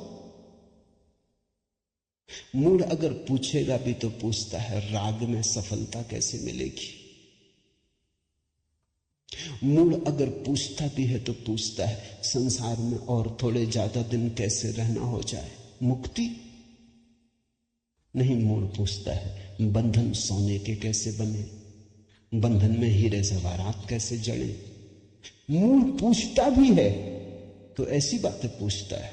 ज्ञान, मूढ़ तो मानता ही नहीं कि ज्ञान हो सकता है, वो तो संभावना को स्वीकार नहीं करता। वो तो कहता कैसा ज्ञान। मूढ़ तो पशुवत जीता है। नहीं, ये जनक मूढ़ भी नहीं, मुमुक्षु है। मुमुक्षु शब्द समझना जरूरी है। मोक्ष की आकांक्षा मुमुक्षा। अभी मोक्ष के पास नहीं पहुंचा, ज्ञानी नहीं, मोक्ष के प्रति पीठ करके नहीं खड़ा, मूढ़ नहीं है। मोक्ष के संबंध में कोई धारणाएं पकड़ के नहीं बैठा, अज्ञानी भी नहीं है, मुमुक्षु। मुमुक्षु का अर्थ है सरल है इसकी जिज्ञासा, न मूढ़ता से अपवित्र हो रही है, न अज्ञानपूर्ण धारणाओं से विकृत हो रही है। शुद्ध है इसकी जिज्ञासा, सरल चित्त से पूछा है। अष्टावक्र ने कहा, हे प्रिय, यदि तू मुक्ति को चाहता है तो विषयों को विष के समान छोड़ दे और क्षमा, आर्जव, दया, संतोष और सत्य को अमृत के समान सेवन कर। मुक्ति मिच्छसि चेतात विषयान विस्वत्यज। शब्द विषय बड़ा बहुमूल्य है, वो विष से ही बना है। विष का अर्थ होता है जिसे खाने से आदमी मर जाए। विषय का अर्थ होता है जिसे खाने से हम बार बार मरते, बार बार भोग, बार बार भोजन, बार बार महत्वाकांक्षा, ईर्ष्या, क्रोध, जलन, बार बार इन्हीं को खा खा के तो हम मरे, बार बार इन्हीं के कारण तो मरे। अब तक हमने जीवन में जीवन कहां जाना, मरने को ही जाना। अब तक हमारा जीवन, जीवन की प्रज्वलित ज्योति कहां, मृत्यु का ही धुआं। जन्म से लेकर मृत्यु तक हम मरते ही तो हैं, धीरे धीरे, जीते कहां, रोज रोज मरते। जिसको हम जीवन कहते हैं वो एक सतत मरने की प्रक्रिया है। अभी हमें जीवन का तो पता ही नहीं, तो हम जिएंगे कैसे। ये शरीर तो रोज क्षीण होता चला जाता, ये बल तो रोज खोता चला जाता, ये भोग और विषय तो रोज हमें चूसते चले जाते, जरा जीर्ण करते चले जाते। ये विषय और कामनाएं तो छेदों की तरह, इनसे हमारी ऊर्जा और आत्मा रोज बहती चली जाती। आखिर में घड़ा खाली हो जाता, उसको हम मृत्यु कहते। तुमने कभी देखा, अगर छिद्र वाले घड़े को कुएं में डालो तो जब तक घड़ा पानी में डूबा होता है भरा मालूम पड़ता, उठाओ पानी के ऊपर, खींचो रस्सी, बस खाली होना शुरू हुआ। जोर का शोरगुल होता है, उसी को तुम जीवन कहते हो। जलधारें गिरने लगती, उसी को तुम जीवन कहते हो। और घड़ा जैसे जैसे पास आता है, हाथ के खाली होता चला जाता। जब हाथ में आता है तो खाली घड़ा, जल की एक बूंद भी नहीं। ऐसा ही हमारा जीवन है। बच्चा पैदा नहीं हुआ, भरा मालूम होता, पैदा हुआ कि खाली होना शुरू हुआ। जन्म का पहला दिन मृत्यु का पहला दिन, खाली होने लगा। एक दिन मरा, 2 दिन मरा, 3 दिन मरा। जिनको तुम जन्मदिन कहते हो, अच्छा हो मृत्यु दिन कहो तो ज्यादा सत्यतर होगा। 1 साल मर जाते हो, उसको कहते हो चलो एक जन्मदिन आ गए। 50 साल मर गए, कहते हो 50 साल जी लिए, स्वर्ण जयंती मनाए। 50 साल मरे, मौत करीब आ रही, जीवन दूर जा रहा, घड़ा खाली हो रहा। जो दूर जा रहा है उसके आधार पर तुम जीवन को सोचते हो, या जो पास आ रहा है उसके आधार पर? यह कैसा उल्टा गणित। हम रोज मर रहे हैं, मौत करीब सरकती आती। अष्टावक्र कहते हैं विषय है विषवत, क्योंकि उन्हें खा खा के हम सिर्फ मरते हैं, उनसे कभी जीवन तो मिलता नहीं। यदि तू मुक्ति चाहता है हे तात, हे प्रिय, तो विषयों को विष के समान छोड़ दे और क्षमा, आर्जव, दया, संतोष और सत्य को अमृत के समान सेवन कर। अमृत का अर्थ होता है जिससे जीवन मिले, जिससे अमृतत्व मिले, जिससे उसका पता चले जो फिर कभी नहीं मरेगा। तो क्षमा, क्रोध विष, क्षमा अमृत है, आर्जव, कुटिलता विष है, सीधा सरलपन आर्जव अमृत है, दया, कठोरता, क्रूरता विष है, दया, करुणा अमृत है, संतोष, असंतोष का कीड़ा खाए चला जाता। असंतोष का कीड़ा हृदय में कैंसर की तरह फैलता चला जाता है, विष को फैलाए चले जाता है। संतोष जो है उससे तृप्ति, जो नहीं है उसकी आकांक्षा नहीं, जो है वो काफी से ज्यादा है, वो है ही काफी से ज्यादा। आंख खोलो जरा देखो, संतोष कोई थोपना नहीं है ऊपर, जीवन को जरा गौर से देखो। तुम्हें जो मिला है वो तुम्हारी जरूरत से सदा ज्यादा है। तुम्हें जो चाहिए वो मिलता ही रहा है। तुमने जो चाहा है वो सदा मिल गया है। तुमने दुख चाहा है तो दुख मिल गया, तुमने सुख चाहा है तो सुख मिल गया, तुमने गलत चाहा तो गलत मिल गया है। तुम्हारी चाह ने तुम्हारे जीवन को रचा है। चाह बीज है, फिर जीवन उसकी फसल है। जन्मों जन्मों में जो तुम चाहते रहे हो वही तुम्हें मिलता रहा। कई बार तुम सोचते हो हम कुछ और चाह रहे हैं, जब मिलता है तो कुछ और मिलता है। तो तुम्हारे चाहने में भूल नहीं हुई, सिर्फ तुमने चाहने के लिए गलत शब्द चुन लिया था। जैसे तुम चाहते हो सफलता, मिलती है विफलता, तुम कहते हो विफलता मिल रही, चाही तो सफलता थी। लेकिन जिसने सफलता चाही उसने विफलता को स्वीकार कर ही लिया, वो विफलता से भीतर डर ही गया है। विफलता के कारण ही तो सफलता चाह रहा, और जब जब सफलता चाहेगा तब तक विफलता का ख्याल आएगा। विफलता का ख्याल भी मजबूत होता चला जाएगा। सफलता तो कभी मिलेगी, लेकिन रास्ते पर यात्रा तो विफलता में ही बीतेगी। विफलता का भाव संग्रीभूत होगा, वो इतना संग्रीभूत हो जाएगा कि वही एक दिन प्रकट हो जाएगा। तब तुम कहते हो कि हमने तो सफलता चाही थी, लेकिन सफलता के चाहने में तुमने विफलता को चाह लिया। लाओजू ने कहा है सफलता चाहिए विफलता मिलेगी। अगर सचमुच सफलता चाहिए हो, सफलता चाहना ही मत, फिर तुम्हें कोई विफल नहीं कर सकता। तुम कहते हो हमने सम्मान चाहा था, अपमान मिल रहा है। सम्मान चाहता ही वही व्यक्ति है जिसका अपने प्रति कोई सम्मान नहीं, वही तो दूसरों से सम्मान चाहता। अपने प्रति जिसका अपमान है वही तो दूसरों से अपने अपमान को भर लेना चाहता है, ढांक लेना चाहता है। सम्मान की आकांक्षा इस बात की खबर है कि तुम अपने भीतर अपमानित अनुभव कर रहे हो। तुम्हें अनुभव हो रहा है कि मैं कुछ भी नहीं हूं, दूसरे मुझे कुछ बना दे, सिंहासन पे बिठा दे, पताकाएं फहरा दे, झंडे उठा ले मेरे नाम के, दूसरे कुछ कर दे। तुम भिखमंगे हो। तुमने अपना अपमान तो खुद कर लिया जब तुमने सम्मान चाहा, और यह अपमान गहन होता जाए। लाओसू कहता है मेरा कोई अपमान नहीं कर सकता क्योंकि मैं सम्मान चाहता ही नहीं। यह सम्मान को पा लेना। लाओजू कहता है मुझे कोई हरा नहीं सकता क्योंकि जीत की हमने बात ही छोड़ दी, अब हराओगे कैसे? तुम उसी को हरा सकते हो जो जीतना चाहता है। अब ये जरा उलझा हुआ हिसाब है।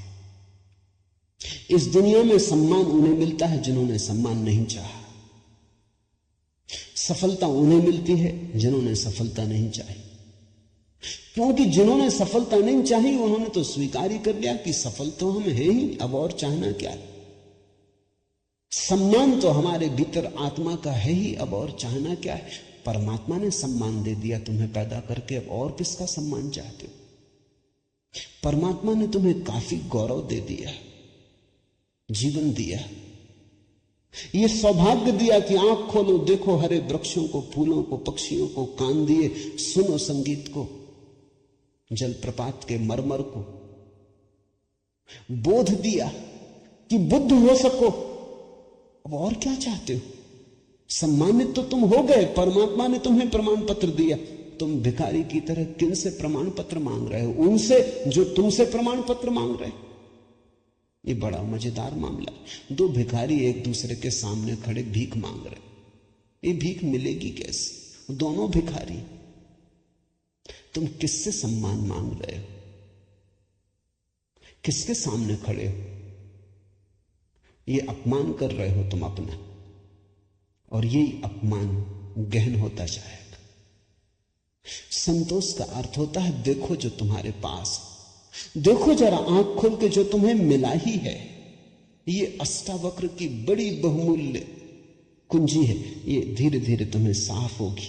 अष्टावक्र की दृष्टि बड़ी क्रांतिकारी है, बड़ी अनूठी, जड़ मूल से क्रांति की। संतोष और सत्य को अमृत के समान सेवन कर, क्योंकि असत्य के साथ जो जिएगा वो असत्य होता चला जाएगा। जो असत्य को बोलेगा, असत्य को जिएगा, स्वभावतः असत्य से घिरता चला जाएगा। उसके जीवन से संबंध विच्छिन्न हो जाएंगे, जड़ें टूट जाएंगी। परमात्मा में जड़ें चाहते हो तो सत्य के द्वारा ही वे जड़ें हो सकती हैं। प्रामाणिकता और सत्य के द्वारा ही तुम परमात्मा से जुड़ सकते हो। परमात्मा से टूटना है तो असत्य का धुआं पैदा करो, असत्य के बादल अपने पास बनाओ। जितने तुम असत्य होते चले जाओगे उतने परमात्मा से दूर होते चले जाओगे। तू न पृथ्वी है, न जल है, न वायु है, न आकाश है। मुक्ति के लिए आत्मा को, अपने को, इन सब का साक्षी चैतन्य जान। सीधी सीधी बातें, भूमिका भी नहीं। अभी दो वचन नहीं बोले अष्टावक्र ने कि ध्यान आ गए, कि समाधि की बात आ गई। जानने वाले के पास समाधि के अतिरिक्त और कुछ जताने को है भी नहीं।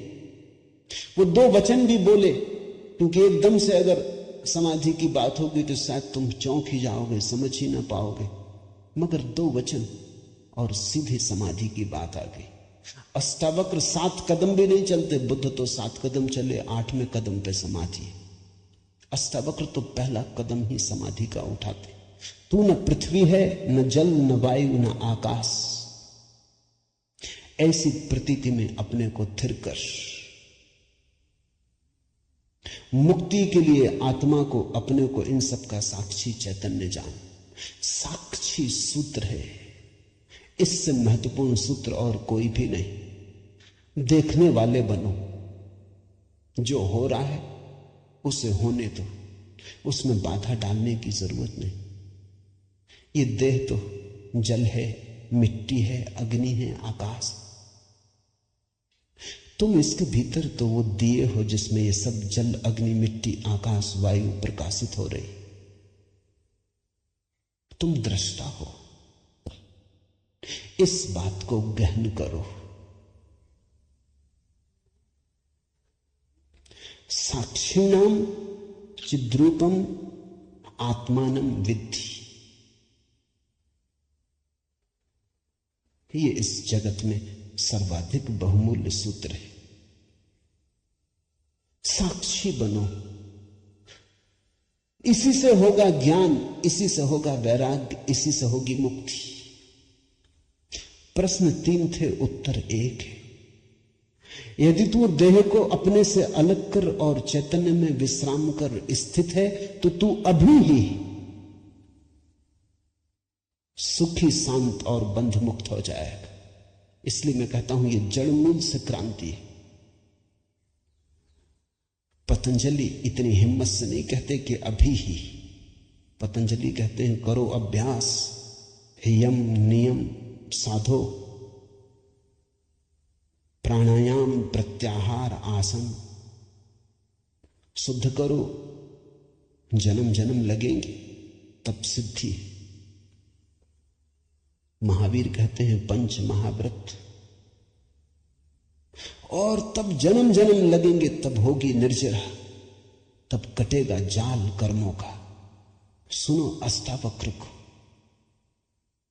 यदि देहम पृथकृत्य चित्ति विश्राम तिष्ठसि अधुनैव सुखी शांतो बंध मुक्तो भविष्यसि। अधुनैव, अभी, यहीं, इसी क्षण।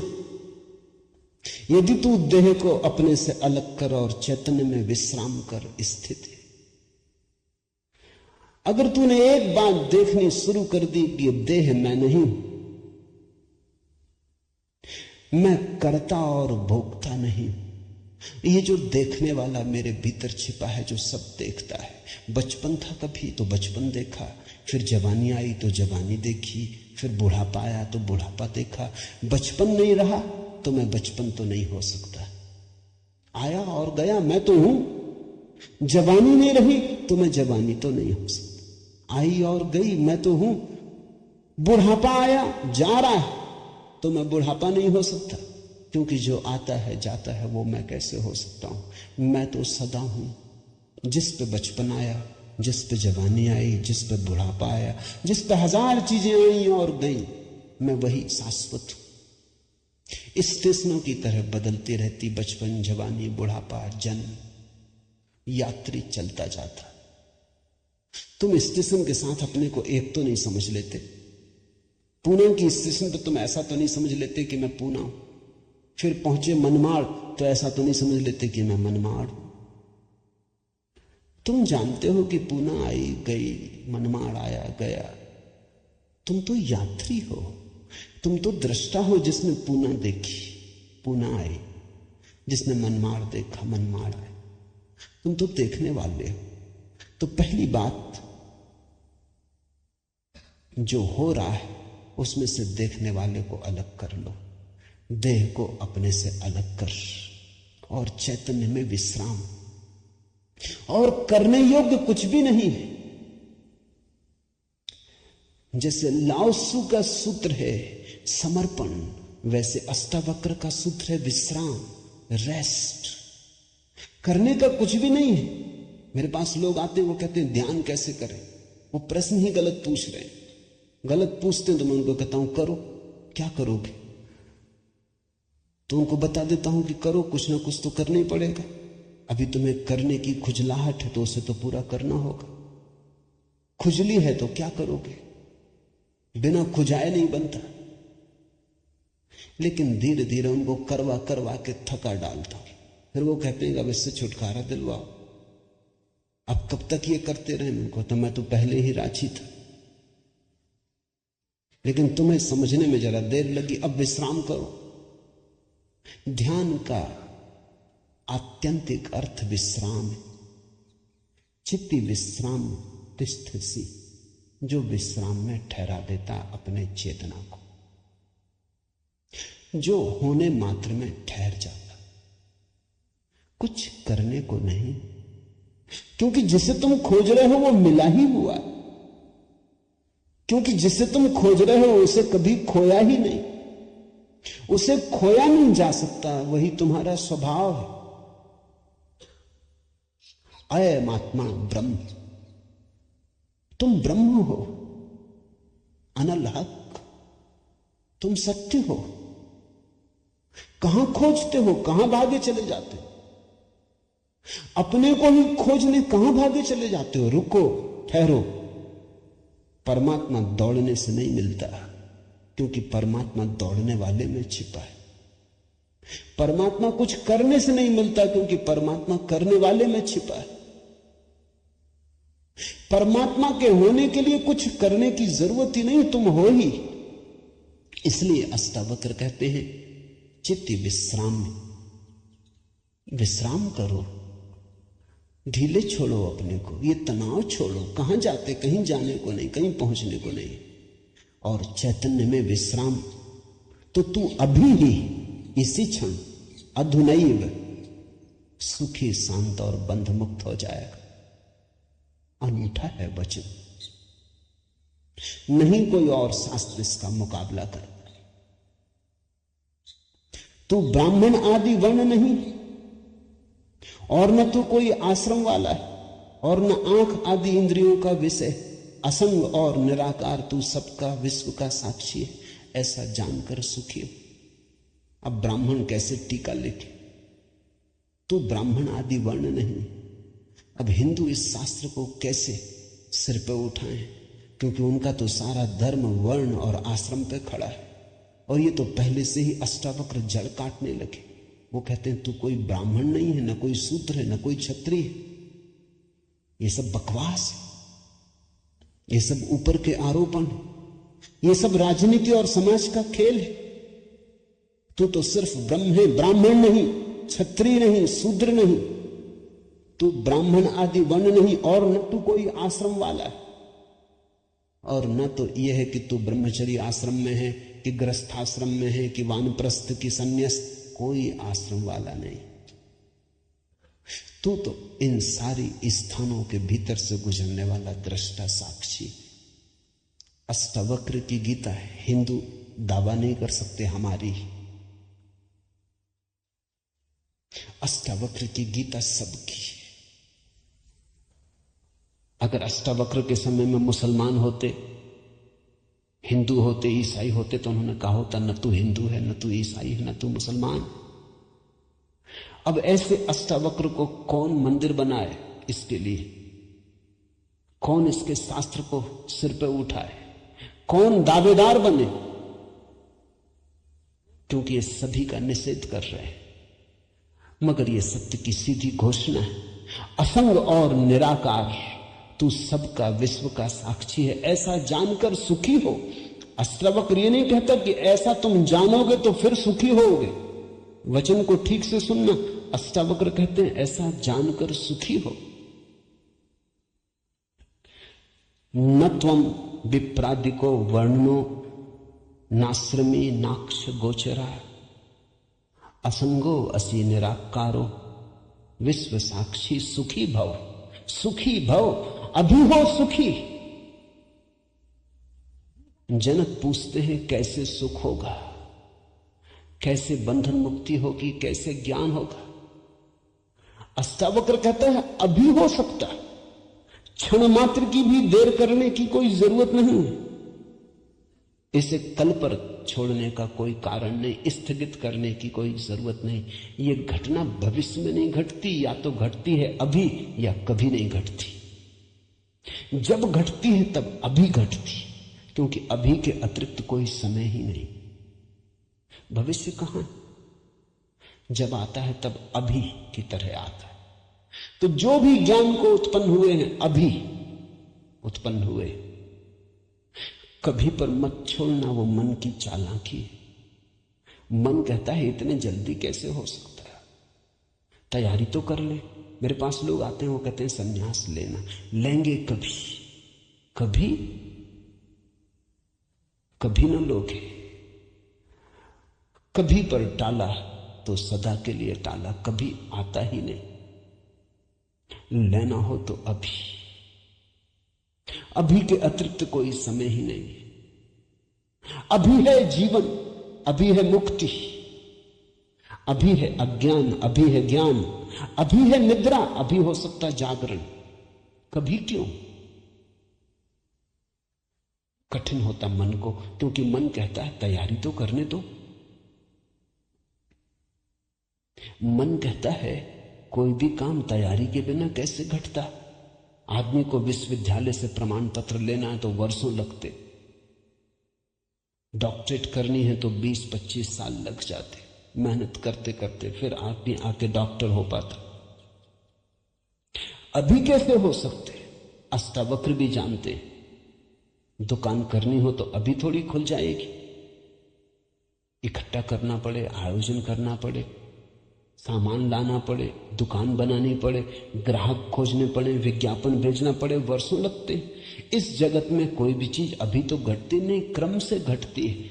ठीक है, अष्टावक्र भी जानते हैं, मैं भी जानता हूं, लेकिन एक घटना यहां ऐसी है जो अभी घटती है, वो परमात्मा है।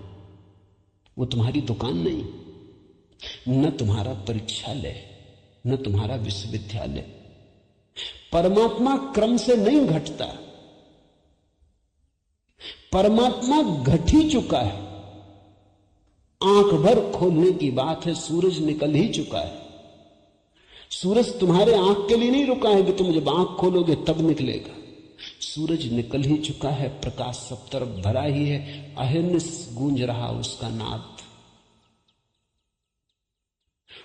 ओंकार की ध्वनि सब तरफ गूंज रही, सतत अनाहत चारों तरफ गूंज रहा है। खोलो कान, खोलो आंख। आंख खोलने में कितना समय लगता है, उतना समय भी परमात्मा को पाने में नहीं लगता। पल तो लगता पलक के झपने में। पल का अर्थ ही होता है जितना समय पलक को झपने में लगता उतना पल, मगर परमात्मा को पाने में पल भी नहीं लगता।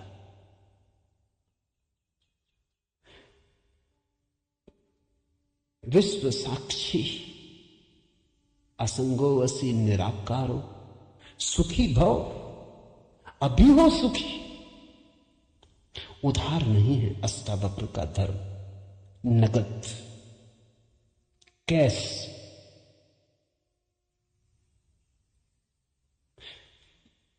हे व्यापक, धर्म और अधर्म, सुख और दुख मन के। धर्म और अधर्म, सुख और दुख मन के, तेरे लिए नहीं। तू न करता है न भोगता है, तू तो सर्वदा मुक्ति ही है। मुक्ति हमारा स्वभाव, ज्ञान हमारा स्वभाव है, परमात्मा हमारा होने का ढंग है, हमारा केंद्र है, हमारे जीवन की श्वास है, हमारा होना है। धर्मो अधर्मो सुखम दुखम मान सानी नते विभो। अष्टावक्र कहते हैं, हे व्यापक, हे विभावान, हे विभूति संपन्न, धर्म और अधर्म, सुख और दुख मन के, ये सब मन की ही तरंगे।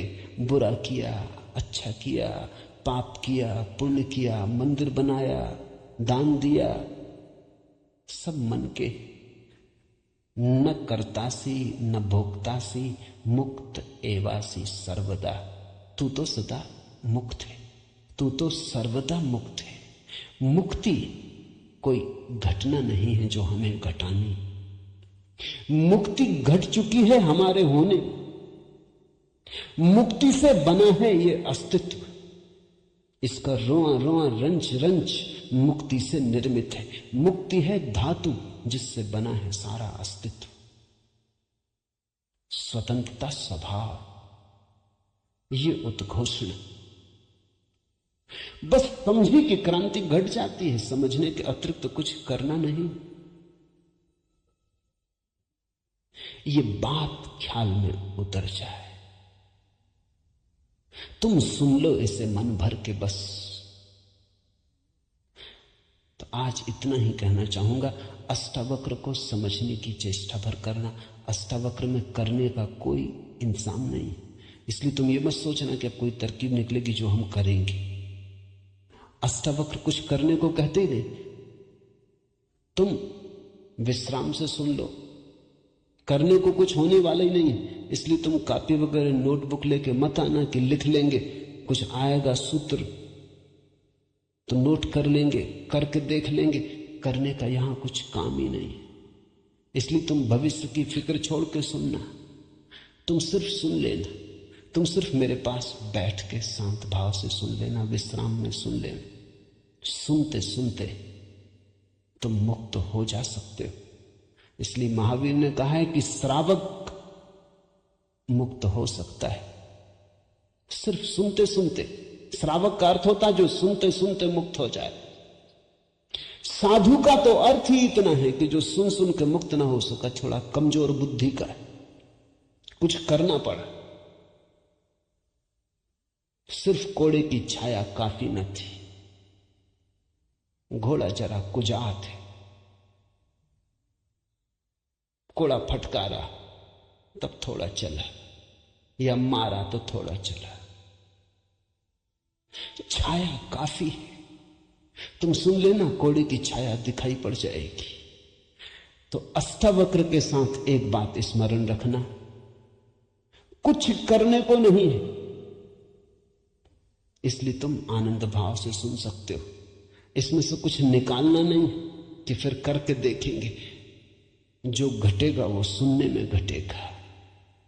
सम्यक श्रवण सूत्र है। अधुनैव सुखी शांतो बंध मुक्तो भविष्यसि। अभी हो जा मुक्त, इसी क्षण हो जा मुक्त। कोई रोक नहीं रहा, कोई बाधा नहीं, हिलने की भी जरूरत नहीं है। जहां है वहीं हो जा मुक्त, क्योंकि मुक्त तू है ही। जाग और हो जा मुक्त। असंगो वसी निराकारो विश्व साक्षी सुखी भव, हो जा सुखी। एक पल की भी देर करने की कोई जरूरत नहीं। छलांग है, क्वांटम छलांग। सीढ़ियां नहीं है अष्टावक्र में, क्रमिक विकास नहीं है, सडन इसी क्षण हो सकता है। हरिओम तत्सत। आज इतना है।